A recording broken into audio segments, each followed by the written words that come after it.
수고하고 무거운 짐진 자들아 다 내게로 오라 내가 너희를 쉬게 하리라. 그 음성이 한 인간에게서 주어지는 음성이 아니라 하나님의 음성으로 여러분들이 들으시면 좋겠고 그 음성을 침묵하는 시간 동안에 듣는 겁니다. 들으시면 그 하나님께서 우리를 초대하시는 것에 맞춰서 우리가 찬양하라 내 영혼아 하나님 앞에 경배했던 것이고요. 끝나고 나면 제가 기원을 해요. 그냥 기원하는 게 아니라 기원하는 제 순서가 있습니다. 오늘도 들어보시면 그렇게 되어 있어요. 처음에 성서 1과에 맞춘 문장 두세 문장, 두 번째는 성부 하나님에 관련된 우리의 고백 한두 문장, 성자는 예수 그리스도에 대한 한두 문장, 아니면 길면 세 문장, 성령 하나님께 대한 우리의 고백 두세 문장. 오늘도 우리를 부르신 하나님께서 우리의 삶에 평안 주시기를 기원하는 문장 두세 문장으로 제가 기원을 항상 구성해요. 그러니까 그냥 기도하는 게 아니라 그 나름대로의 우리의 고백들과 우리의 순서들을 담고 그 의미들을 두고 기도하는 거죠.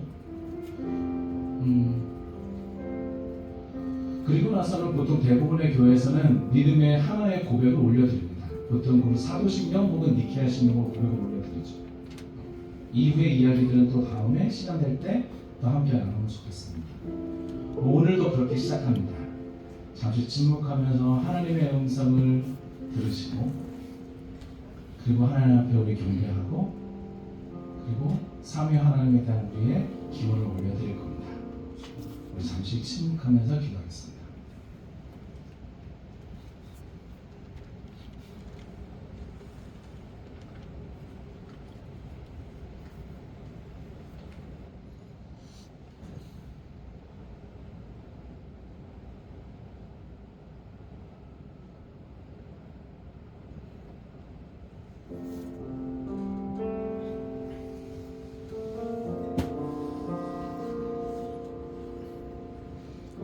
사람의 소리를 멈추고 하나님의 음성을 들었습니다.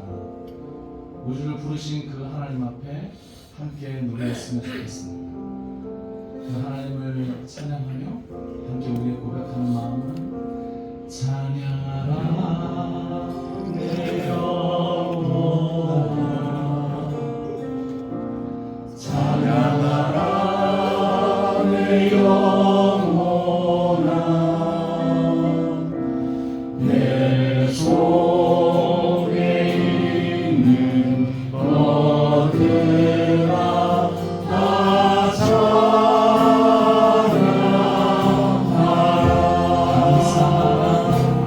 감사하라 내 영혼아 감사하라 내 영혼아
사랑하시며 광야에서 시험받는 자들의 위로가 되어주시는 하나님 아버지, 죄를 머리에 얹고 주님의 고난에 동참하기를 다짐하며 시작한 사순절의 첫 주일을 맞이하였습니다. 저희를 주님의 십자가 아래 불러 모아주시니 감사를 드립니다. 만군의 주이신 성부 하나님, 거룩하신 주님의 임재 앞에 저희의 모든 가식과 위선을 내려놓습니다. 이 시간 저희 예배 가운데 좌정하여 주옵소서. 성자 예수 그리스도 나의 주님이시여, 주님께서는 성령에 이끌려 광야로 나가 40일 동안 금식하시며 사단의 모든 시험을 말씀으로 이겨내셨습니다. 이제 우리도 그 말씀으로 유혹을 이겨내고 우리의 연약함을 이겨내는 시간이 되게 하옵소서. 성령 하나님, 지금 저희 가운데 역사하사 우리의 영혼을 깊이 살펴 조명하여 주시고 참회의 눈물과 정결의 영을 저에게 허락하여 주옵소서. 아멘. 주님, 지난 한 주간 삶의 광야에서 물질의 유혹과 명예의 시험과 생존의 위협 앞에 지치고 상한 심령으로 주 앞에 나아왔습니다. 보이지 않는 미래에 대한 불안과 남모르는 고통으로 영혼이 메마른 우리들을 긍휼히 여겨 주옵소서. 오늘도 주의 말씀 가운데 우리를 사랑하게 하시고 그 말씀으로 위로받게 하옵소서. 아멘. 성부와 성령과 한 하나님이시며 우리의 구원자이신 예수 그리스도의 이름으로 기도했습니다. 너희는 이렇게 기도하라. 하늘에 계신 우리 아버지여, 이름이 거룩히 여김을 받으시오며 나라의 마음이며 뜻이 하늘에서 이룬 것 같이 땅에서도 이루어지이다. 오늘 우리에게 용할 양식을 주옵시고 우리가 우리에게 죄 지은 자를 사하여 준 것 같이 우리 죄를 사하여 주옵시고 우리를 시험에 들게 하지 마옵시고 다만 악에서 구하옵소서. 나라와 권세와 영광이 아버지께 영원히 있사옵나이다. 아멘. 함께 자리에 앉으시기 바랍니다.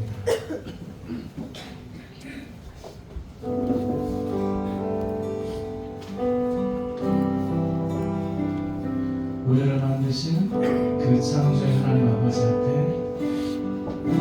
창조의 아버지, 그 섭리보이사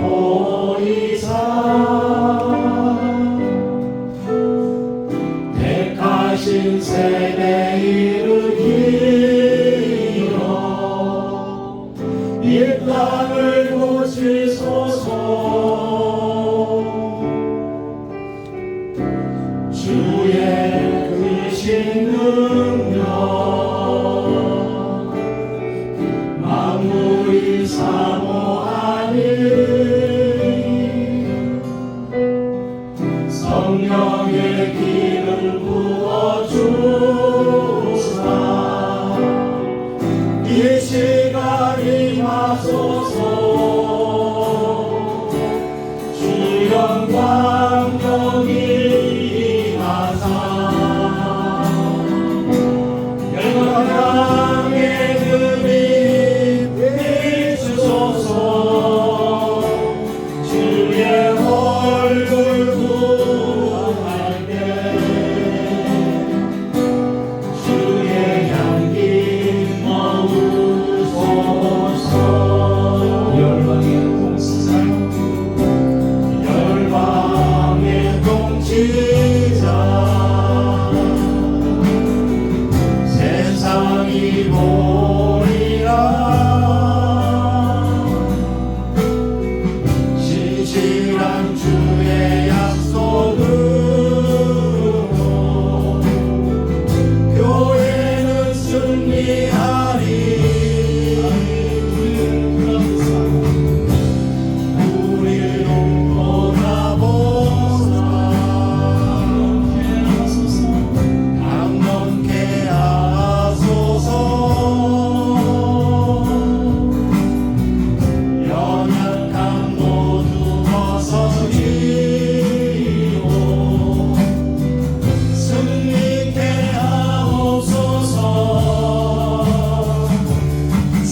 주시옵소서.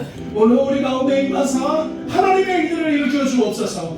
함께 주님 한번 크게 부르고 기도하겠습니다. 주여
하나님 아버지, 오늘 거룩한 시일에 우리를 믿음으로 하나님 앞에 나와 찬양과 기도와 말씀으로 예배 드릴 수 있도록 인도하여 주심을 감사합니다. 아멘. 오늘 이 예배가 하나님께 영광 돌리며 하나님의 말씀을 듣는 복된 시간이 되게 하여 주시옵소서. 아멘. 하나님 아버지, 2026년 광대와 성김으로 세상을 향해 열린 교회 표어로 말씀을 듣고 있습니다. 환대와 생김을 실천할 수 있도록 하나님의 격려와 지혜를 우리 부천 열린 교회 성도들에게 주시옵소서. 하나님 아버지, 지난 주간에는 설 명절 연휴를 보내면서 사랑하는 가족과 친척들을 기쁨으로 만나고 또한 전화와 문자로 축복과 함께 믿음의 안부를 전하면서 하나님의 은혜와 사랑을 나누는 설 명절이 되게 하여 주셔서 감사합니다. 사정으로 인하여 부모와 형제, 자매를 찾아갈 수 없었던 성도들에게 위로하여 주시고 또 상중에 있는 유족에게 긍휼히 여겨주셔서 따뜻한 하나님의 사랑을 주시옵소서. 아멘. 하나님 아버지, 부천 열린 교회를 따뜻한 사랑으로 인도하여 주셔서 감사드립니다. 아멘. 힘들고 아쉽고 어려운 일도 있지만 하나님께서 붙들어 주시고 사랑하여 주시고 인도해 주셔서 하나님이 기뻐하시는 부천 열린 교회가 되게 하여 주시옵소서. 하나님 아버지, 이 시간 이현주 목사님 우리에게 성김에 대하여 네 번째 시간으로 도시의 평안을 구하는 생명한 제목으로 말씀 전하실 때 우리 모두가 하나님의 음성으로 듣게 하여 주시옵소서. 부천 열린 교회 우리 각 셀 식구들이 서로를 돌아보고 서로 위로하고 사랑을 나누면서 환대와 성김으로 세상을 향한 부천 열린 교회가 되게 하여 주시옵소서. 하나님 아버지, 이 시간 예배를 돕는 반주자들과 찬양팀과 또 교회를 위해 예배를 위해 수고하는 손길들을 기억하여 주시고 축복하여 주시옵소서. 예수님 이름으로 감사하며 기도합니다. 아멘.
이제 물고 있어요.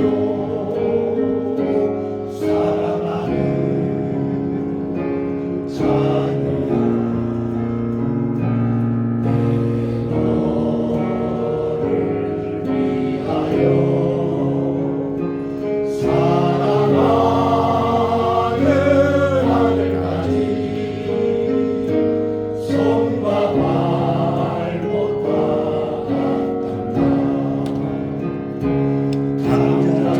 강자처럼 길을 절망 속에 내뱉고 시기질 거제하고 내 뜻대로 살아간다. 찢어진 옷들어서 세상 사람 외면할 때 주여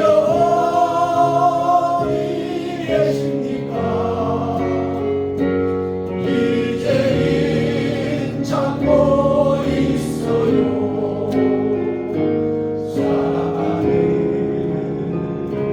자녀야,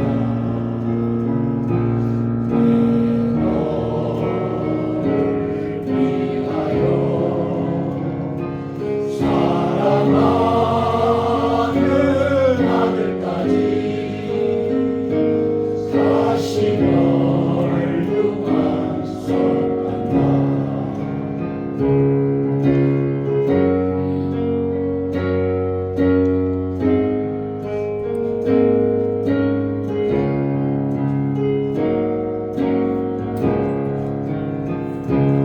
다시 말길 제하기에 영으로 소중하라. 세상 무기 쫓아가라. 나의 영혼 썩어가네. 안식자인 모습으로 주님 앞에 엎드려서 주님 어디 계십니까?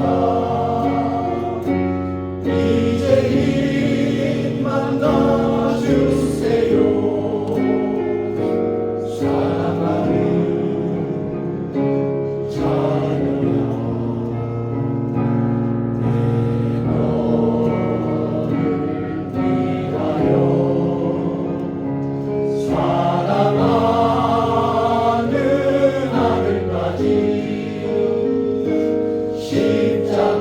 십자가에 달렸더라.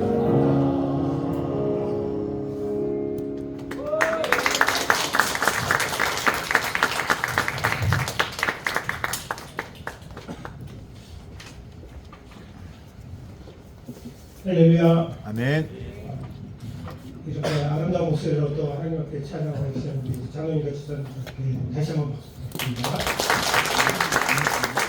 오늘 말씀은 예레미야서 29장 5절부터 10절까지 다 같이 합독가 있습니다. 시작. 너희는 집을 짓고 거기에 살며 텃밭을 만들고 그 열매를 먹으라. 아내를 맞이하여 자녀를 낳으며 너희 아들이 아내를 맞이하며 너희 딸이 남편을 맞아 그들로 자녀를 낳게 하여 너희가 거기에서 번성하고 줄어들지 아니하게 하라. 너희는 내가 사로잡혀 가게 한 그 수성의 평안을 구하고 그를 위하여 여호와께 기도하라. 이는 그 성읍이 평안함으로 너희도 평안할 것임이라. 아멘. 오늘 말씀은 도시의 평화를 구하는 성김이라는 주제로 목사님 나와서 말씀 주시겠습니다.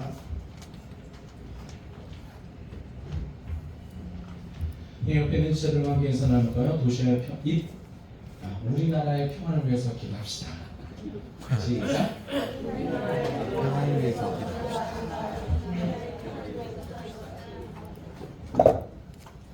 평화를 위해서 기도하시면 좋겠습니다. 소란스러운 이야기들이 너무 많고 좀 아쉬운 부분이 많습니다. 여러분 성탄절은 언제인지 아시죠? 성탄절은 12월? 12월 25일입니다. 올해 부활절은 언제인지 아시나요? 4월 셋째 주? 4월 첫째 주. 그죠? 이게 참 어려운 게 성탄절은 12월 25일 딱 정해져 있어서 아는데 부활절은 매년마다 달라져요. 그렇죠? 왜 달라지냐면 이게 325년 니케아 공의회에서 정했어요. 춘분 이후 첫 만월이 된 다음 돌아오는 첫 번째 주일이 부활주일입니다. 이렇게 하기로 정했어요. 왜냐하면 히브리 민족은 유대 백성들은 음력을 지켰고 그래서 6월절을 계산할 때는 음력으로 계산을 해야 되거든요. 근데 당시의 사람들은 이제 로마 제국 가운데 있었으니까 양력으로 다 했단 말이죠. 그러니까 우리 지금도 생각대로 한다면 음력으로 따지면 우리는 토요일날 예배를 드려야 되는 거예요. 그렇죠? 근데 우리가 주일날 양력으로 해서 주일 일요일이라고 하는 이때 우리가 쉬고 예배를 드리잖아요. 그러니까 이거는 이렇게 로마력에 가깝습니다. 로마력에서 기인했다라고 보시면 돼요. 그래서 이것들을 조정해야 될 필요가 있어서 어떻게 조정했냐면 음력과 양력을 다 합쳐가지고 325년 니케아 공의회에서 정했어요. 그래서 춘분 이후에 첫 번째 만월이 지나고 돌아오는 첫 번째 주일이 부활주일입니다. 그리고 그 부활주일부터 해서 40일을 거슬러서 돌아오는 날이 수요일이거든요.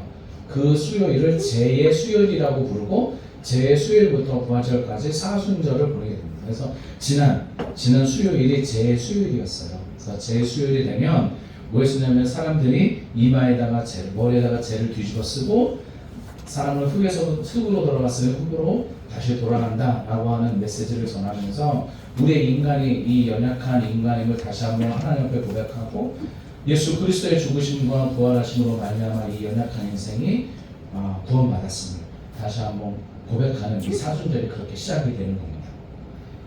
우리는 예전에 절기를 안 지켰는데요. 이제 이런 말씀도 하시고 그러면 성경에 없는데요. 이렇게 얘기를 하시면 되게 어색해지는 거죠. 왜냐하면 주일도 성경에 등장하지 않습니다. 껴 맞춘 거죠. 그냥 안식구 첫날 모였으니까 주일이라고 새긴 거죠. 이게 양력으로 되어 있어서 더더욱 그렇습니다. 히브리 민족 유대 백성들은 기본적으로 음력을 셌어요. 그러니까 음력으로 생각했던 사람들의 생각과 지금 우리 양력으로 계산하고 있는 이런 모든 것들이 사실 조금 어색한 거죠. 그러니까 우리들이 아시겠지만 매추감사절도 지키고 그다음에 성탄절도 지키고 부활절도 지키고 다 하지만 이 모든 것들이 성경에서 등장하는 것이 아니라 이후에 전통 가운데서 만들어진 거란 말이죠. 그 전통 가운데 만들어진 것 중에 하나가 사순절이고 성서일과라고 하는 것들을 이제 우리 믿음의 선배님들이 만들어서 그 가운데서 성경을 한쪽만 보지 않고 성경의 긴 이야기를 전체적으로 다 볼 수 있도록 이렇게 이제 만들어졌습니다. 아무튼 지금 이제 사순절을 시작하고 사순절을 보내는 사순절을 보낼 때 조금은 경건한 모습, 경건한 마음, 그리스도의 죽으심과 다시 오심을 조금 더 깊이 묵상하는 시간을 되었으면 좋겠고 그리스도의 삶을 다시 한번 잘 묵상하는 이 시간을 잘 보내시면 좋겠습니다. 아멘. 목사님 금식도 해야 됩니까? 사순절 금식도 많이 하시죠? 그 이야기는 또 다음에 하시도록 하시죠. 꼭 금식을 해야 되느냐라고 하는 것에는 금식을 이제 그렇게 이유 없이 아까 얘기했죠? 이유도 모르고 금식하는 거는 그거는 형식이잖아요. 형식에 빠진 거죠. 사순절은 무조건 금식해야 된다. 그렇지 않습니다. 금식을 해야 되는 이유와 이런 이야기를 조금 더 잘 생각하고 고민하고 그 의미들을 알면서 하면은 의미가 있지만 의미도 모르고 그냥 옆에 교회 하니까 우리 교회도 사순절 금식하시죠 목사님 그러시면 그럼 어렵습니다. 제가 지난번에 말씀드렸나 모르겠어요. 옆에 교회가 제가 전에 성교단비 옆에 교회가 300일 특별 새벽 기도를 하셨거든요. 300일 특별 새벽 기도회가 성탄절 날 아침에 끝나는 새벽 기도회를 300일 동안 하셨어요. 우리 교회 목사님이 야 저 교회는 300일 아니라 우리는 1000일 하자 그래가지고 1000일 특별 새벽 기도회였습니다. 명절이고 뭐고 없이 쭉 그냥 1000일 동안 노래 제목도 아니고 그죠? 1000일 동안 새벽 기도를 했어요. 무슨 의미가 있습니까? 별 의미가 없는 거예요. 그런 형식에 빠지지 말고 의미를 좀 잘 깨닫고 그러면서 가보자. 그래서 뭐 부활절도 그렇고 사순절도 그렇고 의미를 좀 알고 좀 가면 좋겠다. 이런 의미 말씀드리겠습니다. 섬김에 관련해서 저희들이 이제 이번 4번째 시간이 됐어요. 제가 첫 번째 시간은 제자입니까 손님입니까? 라고 하는 주제로 그래서 환대가 왜 섬김이 되지 않을까? 환대의 마음이 있어도 왜 섬김의 실천이 되지 않을까? 라고 하는 이야기를 첫째 시간에는 말씀드렸습니다. 용기가 없어서 섬김을 실천하지 못하거나 아니면 섬김이라고 하는 그 실천을 무엇하기 위해서 내 의의를 드러내기 위해서 교회에서 섬기는 사람들도 있더라 라고 하는 얘기. 다른 사람을 돕는 것을 내 의의를 드러내기 위해서 돕는 거죠.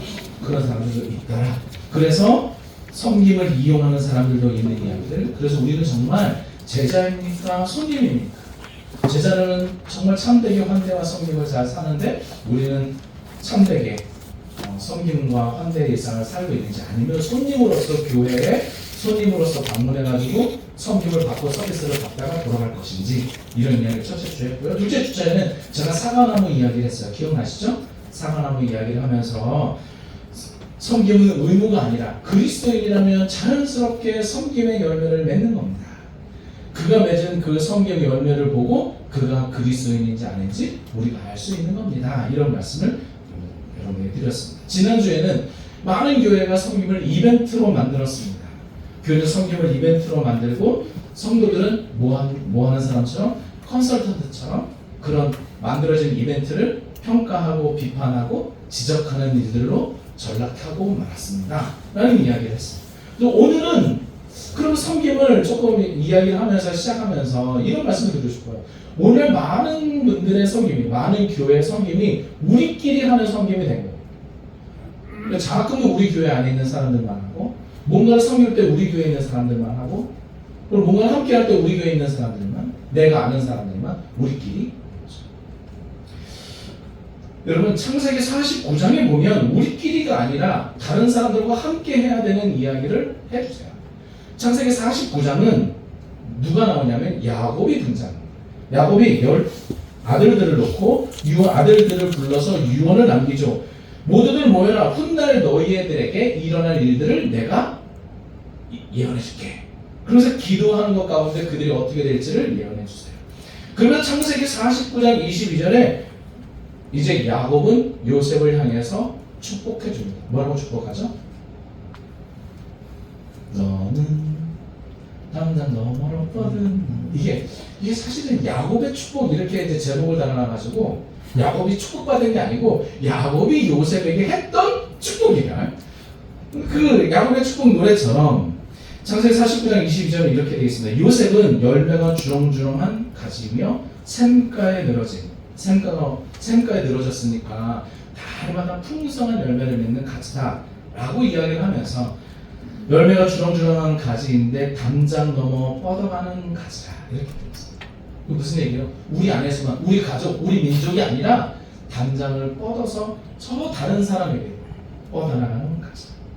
즉 담장 너머로 흐르는 섬김, 담장 너머로 흐르는 환대에 관련된 이야기를 하는 겁니다. 환대를 이야기할 때 이런 말씀을 드렸어요. 환대는 낯선 사람들을 사랑하는 거다. 우리끼리 하는 게 아니라 잘 모르는 사람들, 낯선 사람들을 사랑하는 거다.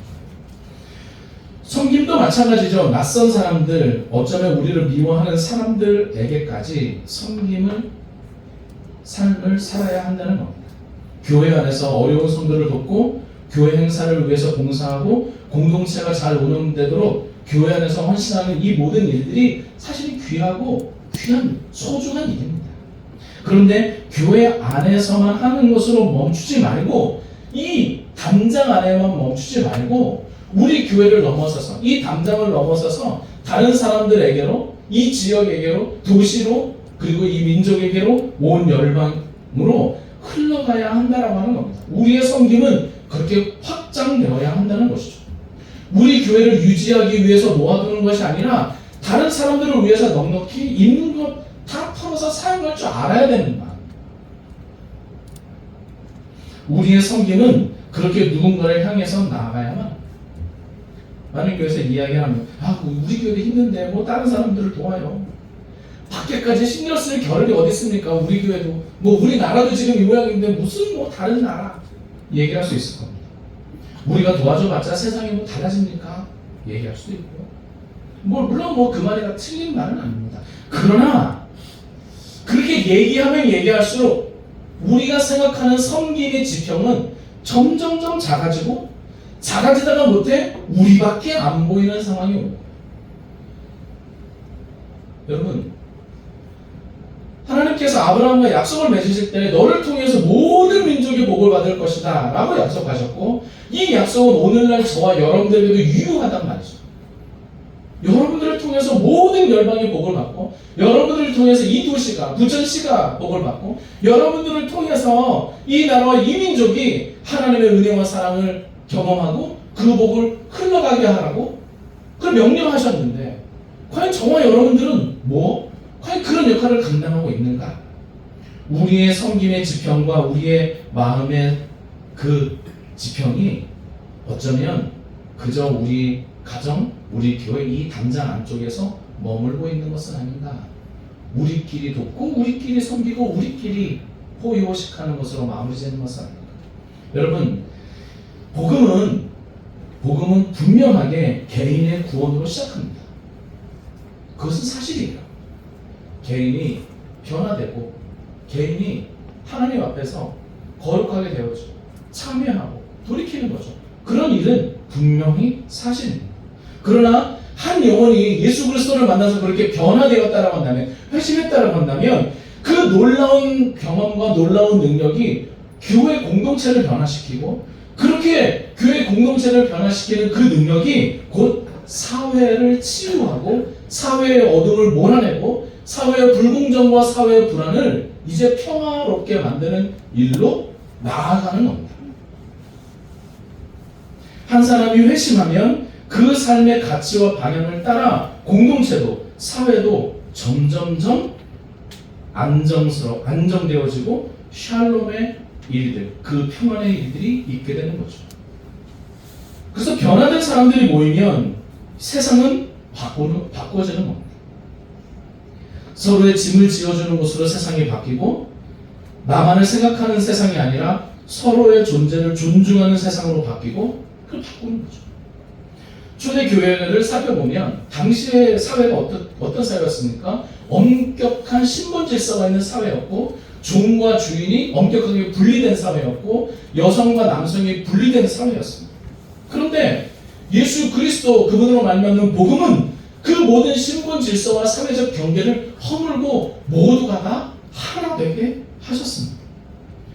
경제적 원리를 무너뜨리셨죠. 가지고 있는 자들이 자기 것을 내어놓고 서로 유무상통하고 필요한 자들이 다 나누어 가졌습니다. 그래서 누구도 부자는 아니었지만 누구도 가난하지 않았다. 함께 살았던 세상을 교회 안에서 이뤘던 거죠. 핍절한 자가 없게 했다라고 사도행전 4장 34절은 말하고 있습니다. 식탁의 교제는 어땠습니까? 종과 주인이 한 식탁의 자리에 앉아서 함께 먹고 마셨고, 유대인과 이방인이 함께 먹고 함께 이야기를 나누었고, 남자와 여자가 함께 한 식탁의 교제를 나누었습니다.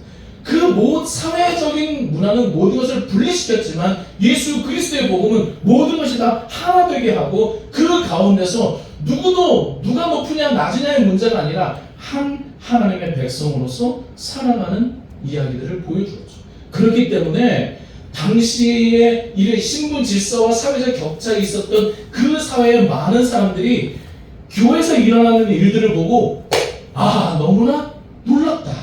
어떻게 이런 세상이 있고 어떻게 이런 모임이 있을 수 있어.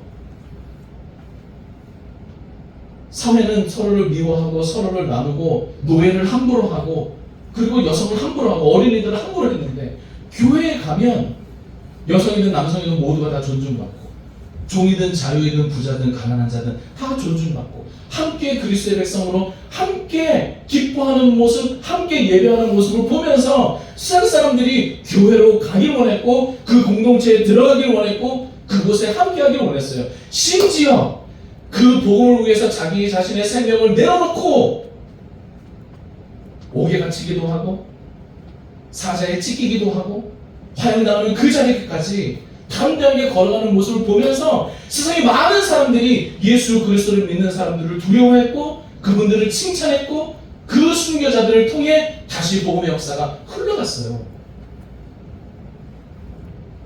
그렇게 복음의 역사는 개인의 회심이 아니라 사회적인 것으로 한 걸음 한 걸음 더 나아갔습니다. 억압과 결핍의 세상이 바뀌어지고 하나님의 정의와 공평과 은혜와 그 사랑이 강물처럼 흐르는 세상으로 바뀌었습니다. 그 이야기가 예레미야 29장의 명령에서 시작됩니다. 오늘 이 말씀은 크게 세 가지로 우리들에게 이야기해 주는데 이 말씀을 잘 살펴보면서 오늘 우리는 또 어떤 성경을 해야 되는지 하나씩 살펴볼 겁니다. 여러분, 오늘 예레미야서 29장은 포로기 시대에 있었던 그 유다 백성들에게 보낸 편지글의 것입니다. 그렇게 봐요. 바벨론 포로로 끌려갔어요. 나라는 망했고 이들은 포로로 끌려가 바벨론이라는 그 지역에서 살게 됐습니다. 그 지역은 당시 유다 백성들이 선택한 자리도 아니고 어쩌면 내가 있을 곳은 저 예루살렘 유다 땅인데 그곳에서 끌려와 이곳에서 비참한 삶을 시작한 곳이죠. 억울한 삶을 시작한 겁니다. 낯선 삶을 시작한 겁니다. 어쩌면 우리도 다르지 않을 수 있습니다.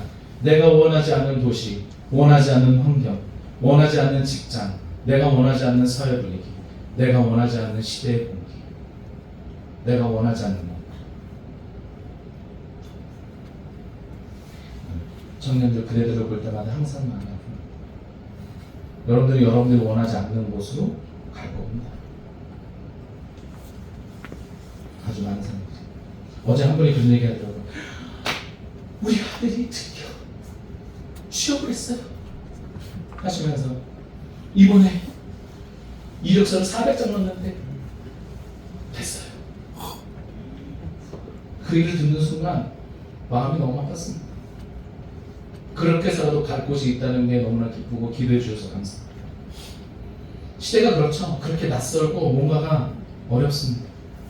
그런데 하나님은 그 자리에서 너희들은 그렇게 이 어려운 세상에서 버텨라, 버텨라 라고 말씀하신 것이 아니라 그 가운데서 잘 살아내라고 이야기하십니다. 버티는 인생이 아니라 그 가운데서 잘 지혜롭게 살아내는 인생이 되라고 이야기하는 거죠. 오늘 하나님의 명령은 이렇습니다. 집을 짓고 거기 살아라. 밭을 일구고 열매를 먹어라. 결혼하여 자녀를 낳고 번성해. 안 돼요, 하나님? 저는요 이곳에 있을 곳이 아니라 다시 내 본향 땅으로 돌아갈 건데요. 여기면 다 무시하고 저 내 본향 땅 예루살렘으로 돌아갈 건데요. 아니, 그거 아니고 그 바벨론 그 땅에서 집을 짓고 살며 밭을 일구고 열매를 거두어 먹으며 결혼하여 자녀를 낳고 번성해. 매우 현실적으로 그 땅에서 살아가야 될 것을 이야기하고 있습니다. 이것은 무엇입니까? 이 하나님의 명령은 그 도시, 바벨론이라고 하는 그 도시의 시간과 공간을 책임지는 사람이 되라라고 하는 명령이에요. 잠깐 있다가 갈 사람처럼 살지 말고 그 지역, 그 도시를, 그 나라를 책임지는 사람처럼 살아. 그 책임지는 사람처럼 살았던 사람이 누구예요? 다니엘 같은 사람. 신앙은 도피가 아니라 현실을 견뎌내고 그 현실 속에서 잘 살아내는 사람입니다. 그래서 저는 가끔씩 여러분 이렇게 일하시는 곳에 제가 연락드리고 가잖아요. 다리 앞치마 입고 막 다니는 여러분들의 모습이 얼마나 멋진지 몰라요. 주변에 다 이렇게 이쁘게 감고 바로 이렇게 오시잖아요. 좋은 옷 입고. 근데 제가 항상 그런 모습 보다가 여러분 현장에서 정말 이렇게 일하는 모습을 볼 때마다 얼마나 가슴이 뜨거운지 모르겠습니다. 그 자리가 여러분들이 하나님을 예배하는 자리자, 하나님을 드러내는 자리이자, 하나님을 섬기는 자리이자, 이웃을 섬기는 자리. 하나님은 그곳에서 여러분들이 잘 살아내기를 바랍니다. 이 말씀을 드리니까 그 세상 속에서 잘 살아야 됩니다 라는 말씀을 드리니까 두 가지 생각이 드는 거예요. 하나는 그러면 세상 속에서 세상에서 그냥 막 그냥 세상 사람들처럼 살라는 얘기야. 그래 동화되어서 살라는 얘기냐? 아니면 그 사람들과는 다르게 살아야 되는 거냐? 어차피 이 세상 속에서 살아야 하는 거니까 믿음의 정체성도 다 내려놓고 그냥 바벨론 사람처럼 탐욕에 이끌려서 우상을 섬기고 대충 신앙 잃어버리고 대충 가치가 섞이고 대충 그냥 세상 사람들이 이야기하는 것처럼 살아가는 것, 그렇게 살면 되는 거 아니야? 교회 내가 그리스도인이라고 하는 것은 주일에만 잠깐 꺼내서 내가 그리스도인처럼 살고 나머지는 그냥 보통 사람처럼 악다구니 속에서 살아가는 그 사람들처럼 살아가야 되는 것처럼 보이는 것, 그런 유혹이 있죠. 없지 않습니까? 다른 사람들이 다 나를 제치고 저 앞으로 가는 것처럼 보여질 때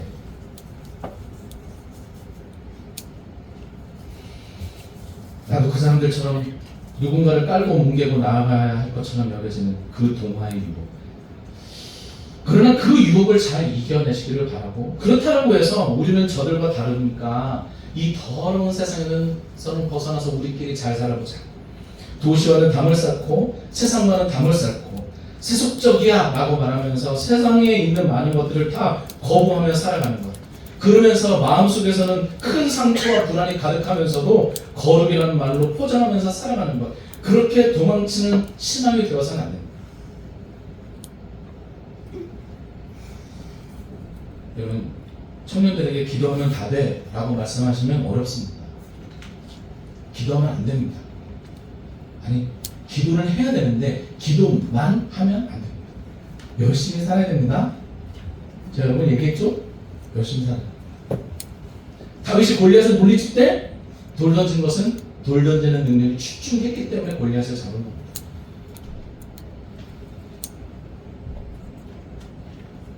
제가 말씀드렸잖아요. 제가 어렵고 힘들 때 학교 이렇게 들어가서 학교 등록금도 없을 때 기도 열심히 했거든요. 금식도 하고 기도도 하고. 그렇다고 해서 통장에 등록금이 빡 찍히잖아요. 그렇게 않더라고요. 제게는. 물론 좋은 분들을 통해서 도움받는 일이 없었던 것은 아닙니다. 그러나 중요한 것은 이 땅에서 성실하게 살아가야 되는 것도 필요합니다. 제가 여러분들에게 언제나 말씀드리는 것처럼 우리의 일상은 나의 성실과 하나님의 은혜가 만나는 자리입니다. 여러분들 일상 속에서 성실하게 살아가고 이 땅에서 이 도시를 변화시켜내는 믿음의 사람들 다 되기를 간절히 바랍니다. 자, 그러면 오늘 말씀처럼 예레미야서 29장에 너희는 그 땅의 평안을 위해서 평안을 구하고 그 땅에서 살아라 라고 이야기를 했는데, 그러면 어떻게 살아가는 거냐? 첫 번째는 복음과 사랑을 심는 삶을 살아가고 우리에게 말씀하십니다. 그 도시의 평안을 구해라. 이 말씀을 들을 때 우리는 가볍게 생각할 수 있지만 이것은 단지 이 땅을 살아갈 때 좋은 마음, 선한 마음을 가지고 착하게 살라는 것, 그것으로 멈춰서는 안 됩니다. 한 걸음 더 나아가서 오늘 도시의 평안을 구해라 라고 할 때 그 평안이라는 말, 그 샬롬이라는 이야기인데, 도시의 샬롬, 이 땅에서의 샬롬은 단순히 착하게 사는 것으로 샬롬의 세상이 열리지 않습니다. 그러면 샬롬의 세상은 어떻게 열리느냐? 복음의 능력과 사랑의 실천을 심을 때에 가능합니다. 복음의 능력이 없으면 이 땅에 샬롬의 세상을 열리지 않습니다. 샬롬이라는 것은 뭡니까? 지난번에 말씀드렸는데요. 샬롬은 서로의 관계가 회복되어지고 하나님의 정의가 바로 세워지고 삶이 안전하고 모두가 함께 유익을 누리는 그런 세상은 복음의 능력으로 이루어지는 세상입니다. 사람은 누구나 다 자기 자신의 이익을 위해서 살아가죠. 내 것을 추구하며 내 것을 또 모으기 위해서 살아갑니다. 그것이 당연합니다.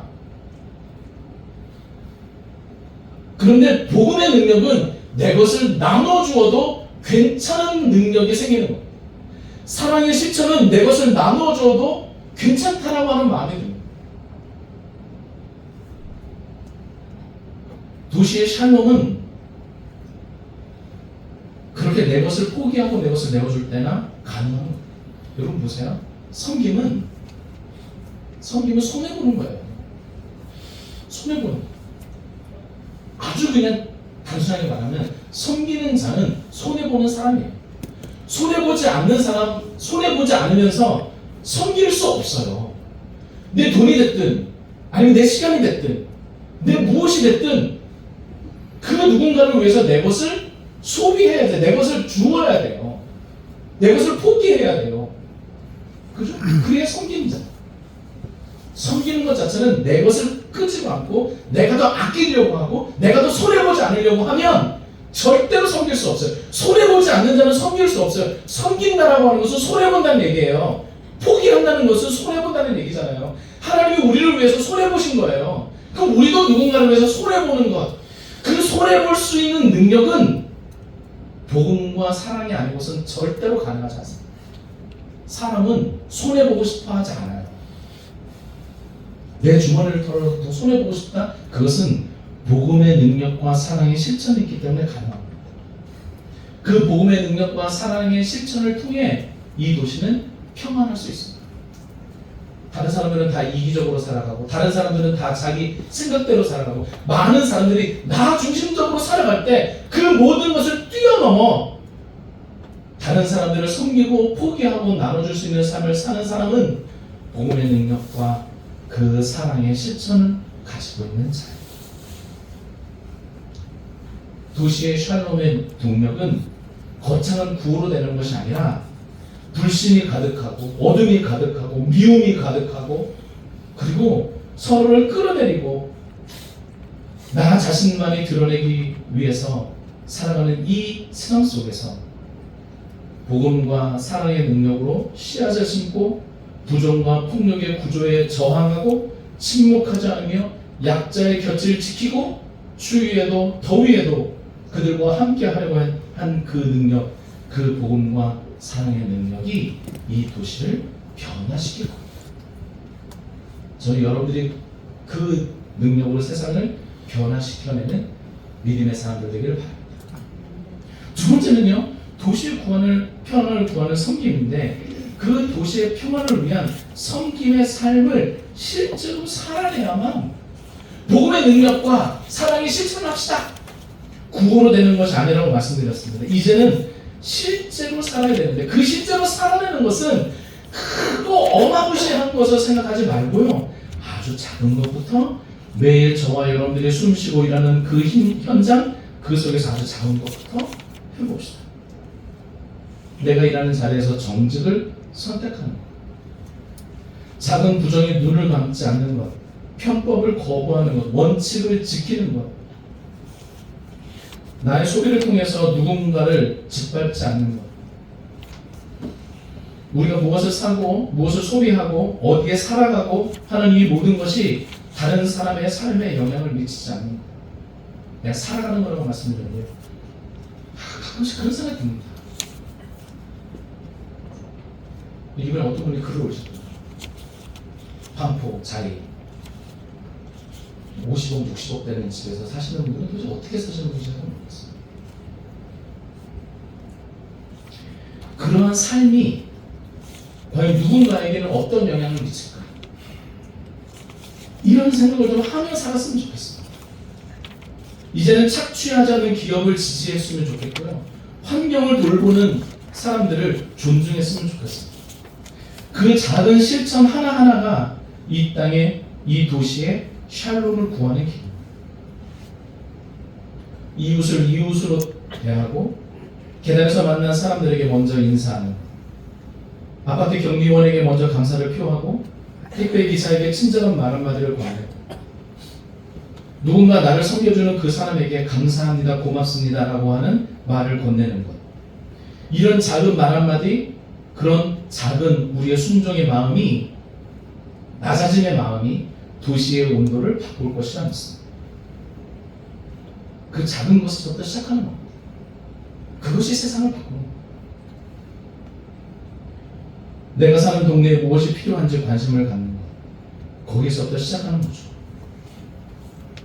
갈등이 생길 때 혐오 대신 대화의 길을 남겨두고 극단으로 치닫는 세상 속에서 우리는 양극단에 서는 것이 아니라 양극단을 화해하기 위해서 다시 기도하고 그들을 돌볼 수 있는 마음. 세대가 다르면 이해할 수 없다고 생각하는데 세대가 다른 사람들도 함께 모여 함께 예배할 수 있는 것. 어쩌면 이 모든 것은 교회가 가지고 있는 능력이자 우리가 가지고 있는 것이죠. 한 걸음 더 나아가 우리를 미워하고 우리를 적대시하고 그리고 우리를 아프게 했던 사람들에게까지 우리는 그들을 섬기고 함께하고자 하는 마음이 있었으면 좋겠습니다. 오늘 지금 이 시간에도 밑에서 예배드리고 있는 사람들을 미워하지 마십시오. 오가는 길에 친절하게 인사하시고 그가 내 인사를 받아주든 받아주지 않든 우리는 그러면서 삽시다. 그 작은 섬김과 작은 인사가 어디에서 어떻게 무슨 일과 어떤 역사를 일으킬지 아무도 알지 못합니다. 전쟁을 치르듯이 치열하게 부딪혔던 날들을 이제는 조금 돌이켜낼 수 있었으면 좋겠습니다. 그런 작은 낮아짐과 작은 포기와 작은 섬김이 우리들 가운데 갈라진 틈을 메꿔내고 서로가 가지고 있는 대화의 끈을 놓지 않게 만들며 다시 서로의 다름을 인정하고 경청하고 이해하는 것 가운데 하나님의 통치가 시작하는 그 일들을 우리는 이루어낼 수 있으리라 믿습니다. 이 모든 일들을 잘 살아낼 수 있었으면 좋겠습니다. 도시의 평화를 위한 그 섬김의 삶은 대단하고 크고 위대한 것에 있지 않습니다. 그 아주 작은 것에 있습니다. 뭐 떡을 하면 떡도 좀 나누시고 아래로 우리가 일이 있어서 나눠요.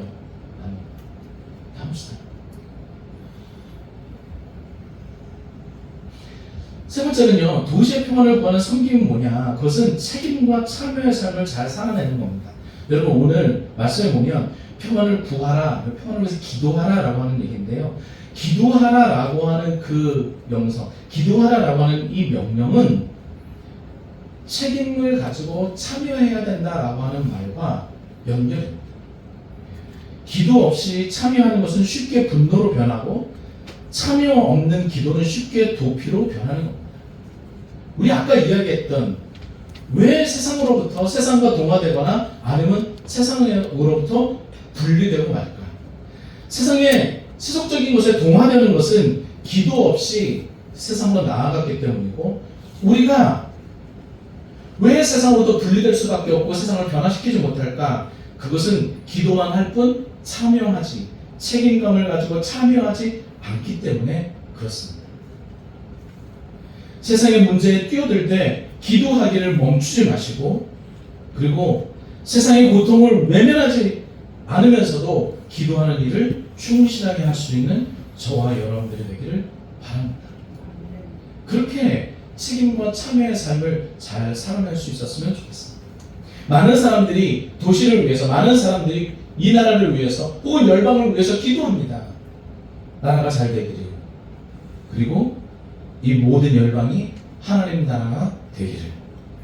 기도하는 것, 그 기도를 따라 우리 또한 나아가서 실천하고 함께 섬길 수 있으며 함께 참여하고 실제 그 현장에 있을 수 있는 저와 여러분들이 되기를 바랍니다.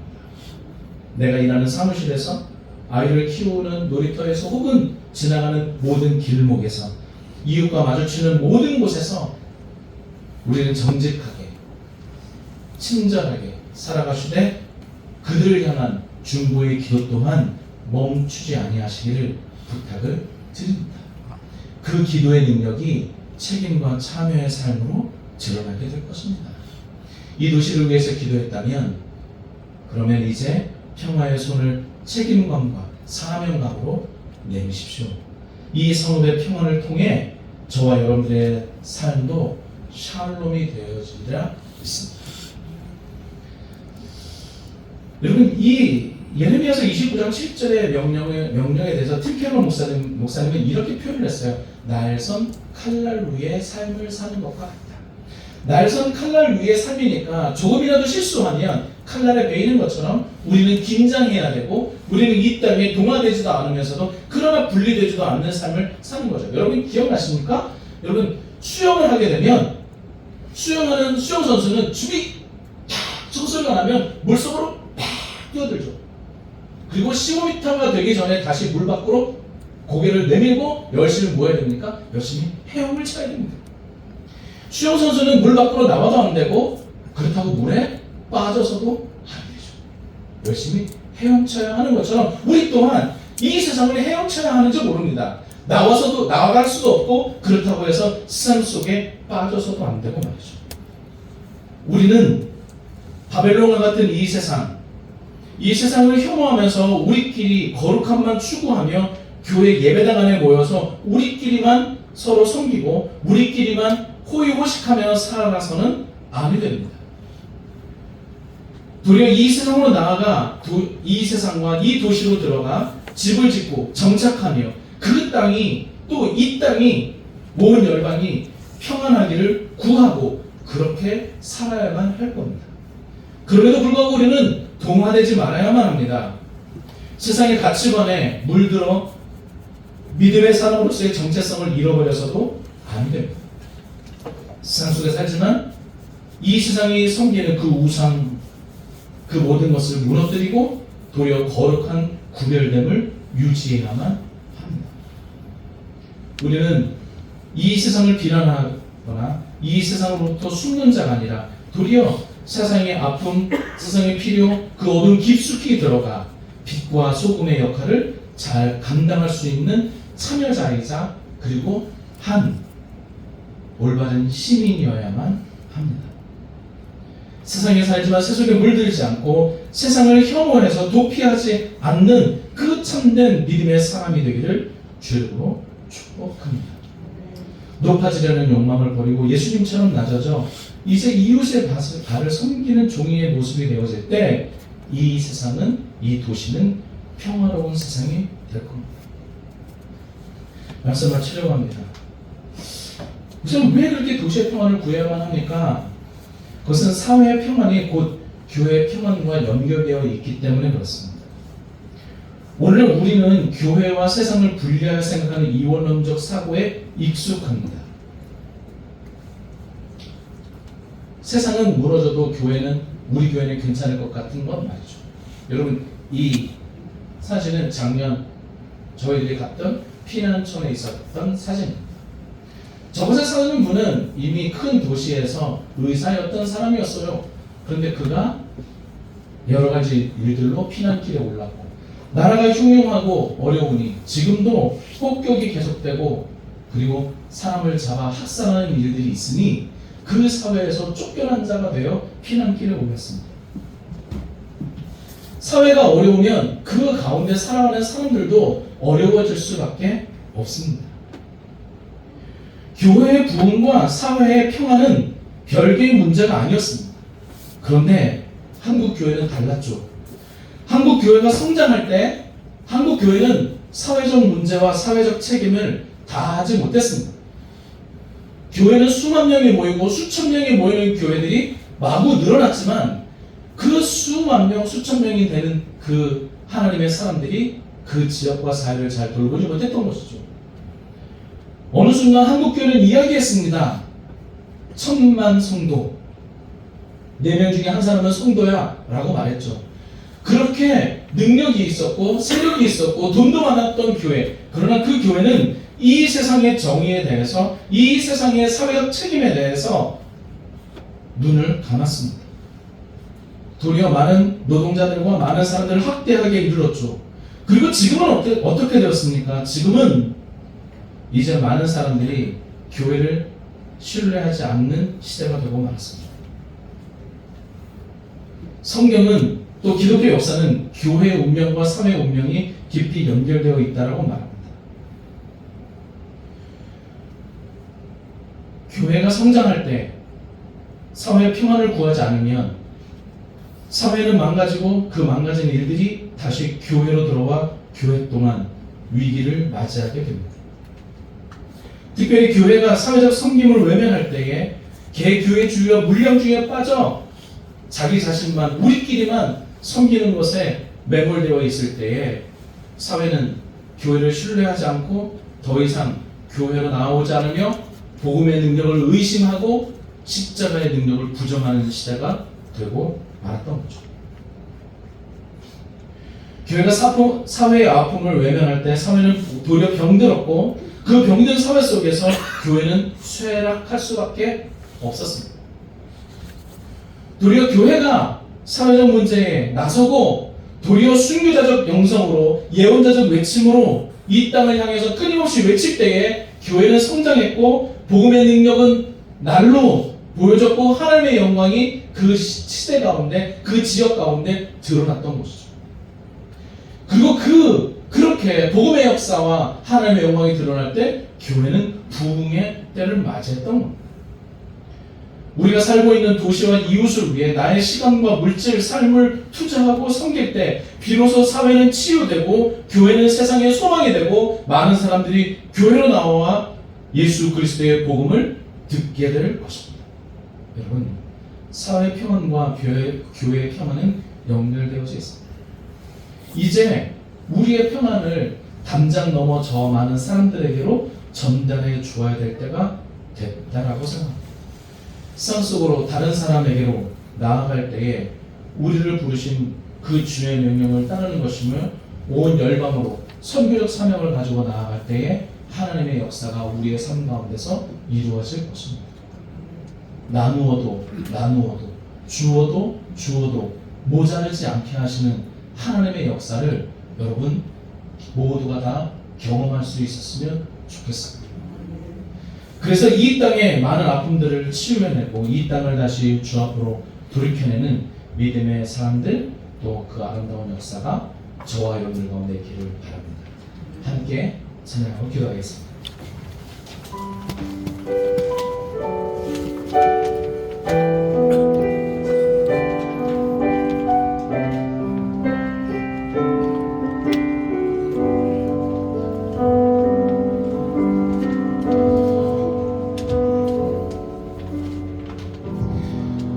오늘은 이 찬양 부르실 후에 이 나라와 이 민족을 위해서 그리고 온 열방을 향하여 예수 그리스도의 복음의 역사가 다시 이루어지기를, 그리고 그 복음의 역사가 저와 여러분들을 통해서 이루어지기를, 단순히 나만의 생각을 넘어서서 이제 온 열방을 가슴에 품고 기도할 수 있는 저와 여러분들이 되기를, 그렇게 하나님 나라의 의와 하나님 나라를 구할 때 우리의 모든 것을 채우시는 하나님의 역사를 다시 한번 우리들이 깨달아 알기를, 아파하는 많은 사람들과 이 땅의 많은 사람들을 위한 우리의 기도가 주 앞에 상달되기를, 이 찬양 후에 함께 기도하도록 하겠습니다. 이 땅에 황무함을 보소서. 하늘의 하나님, 긍휼을 베푸시는 주여, 우리의 죄악 용서하소서. 이 땅 고쳐 주소서. 이제 우리 모두 하나 되어 이 땅에 무너진 기초를 다시 쌓을때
연약한 사람들의 기도 소리가 하늘에 닿고 밀려나고 쫓겨난 사람들의 목소리가 하늘에 상달되고 주님 없는 교회에서 끊임없이 일어나는 분쟁의 소식들과 복음의 역사를 거스르는 수없이 많은 사람들이 일어나는 모습을 보면서 하나님, 우리의 마음이 아프지 않은 것을 왜 잃지 모르겠습니다. 이 땅의 황망을 보시면서 끊임없이 아파하시는 하나님의 마음을 우리에게 부어주시고 이 땅을 향한 하나님의 마음을 따라 우리들의 손길도 우리들의 눈길도 우리들의 발걸음도 주님을 따라가 이 세상을 섬기며 이 도시를 섬기고 이 도시의 평안을 구하는 믿음의 백성들이 다 되게 하여 주옵소서. 온 열방으로 나아가 복의 통로로 서게 하시고 많은 사람들이 복음의 능력의 위대함을 깨달아 주의 영광스러움을 바라보며 주 앞에 나오는 일들이 있게 하여 주옵소서. 아멘. 이 모든 일들을 잘 감당하는 주의 백성들 되기를 소망하며 주 열린 교회를 통해 하나님의 일들을 이루시옵소서. 아멘. 이끌어 주시는 우리의 모든 것 되시는 우리 주 예수 그리스도의 이름으로 기도했습니다. 아멘. 함께 자리에서 일어나셔서 살아계신 주 하나님께 생각하겠습니다.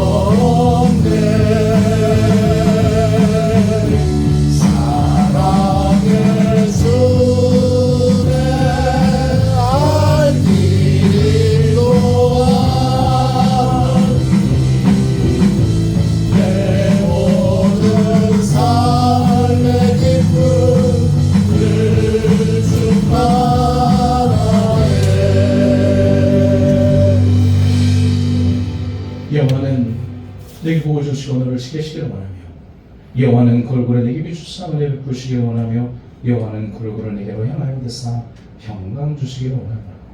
주 우리 예수 그리스도의 은혜와 그 크신 하나님의 무한하신 사랑과 성령의 교통하심이 오늘 말씀을 함께 나누며 이 도시의 온 열방의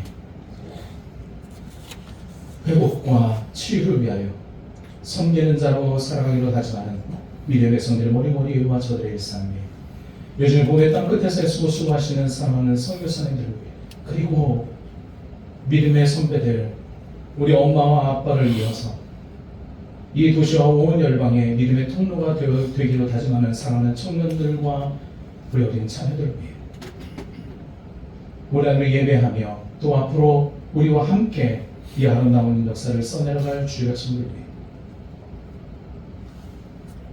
예수